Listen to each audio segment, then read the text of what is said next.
Every year, millions of people from all over the world gather around the shrine of the third Shia Imam. The number of the participants last year was over 20 million people.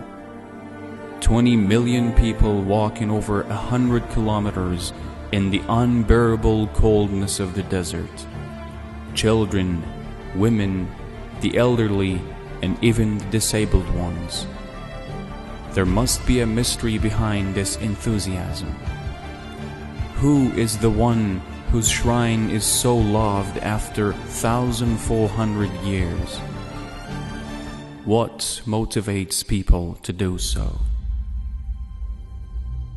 The situation in the Islamic world was such that the wrong in an Islamic disguise was ruling over the country and the people.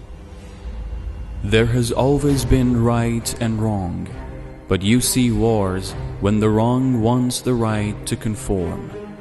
Now this has happened and the right needs to make a decision.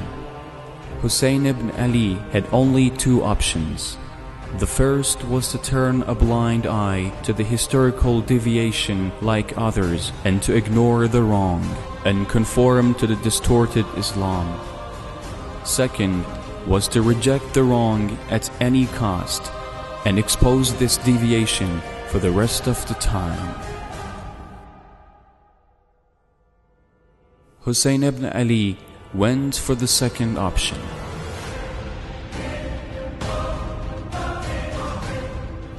He takes his family with him.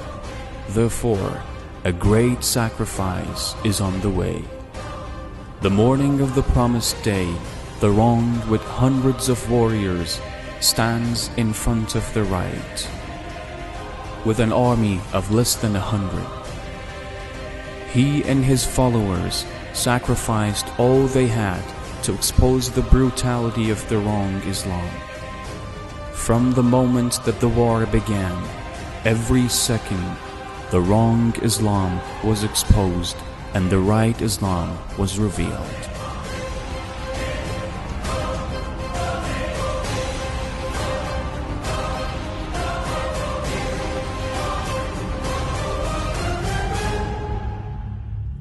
They blocked the water on Hussein and his children. When he asked for water for his 6-month-old infant, they responded with a sharp arrow. He asked them for a prayer's break. They attacked his warriors while praying. The water-bearer of his army was thirsty until the last moment. He sent his own son before others for fighting. His companions and fighters were killed one by one until Hussein was left alone. His oppressed voice has echoed throughout history when he called, "Is there anyone to help me? Is there anyone to help me?" And now it was the time to sacrifice himself for the sake of freedom from oppression. After him, calamities did not stop. They burned the tents and imprisoned the survivors. This was just a portion of what Imam Hussein, had to bear to reveal the truth and astonish the world.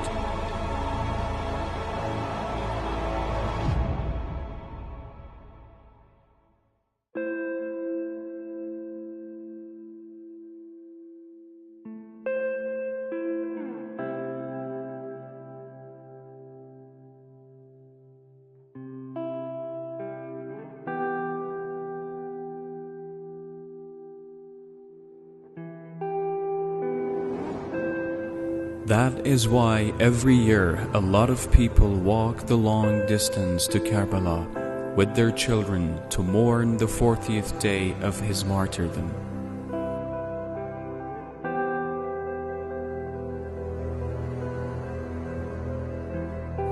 And that was what Hussein went through in order to revive the truth. Had this not happened, history would have lost the last path to salvation. One may wonder why non-Muslims joined the 20 million man march for paying tribute to the reviver of the true Islam.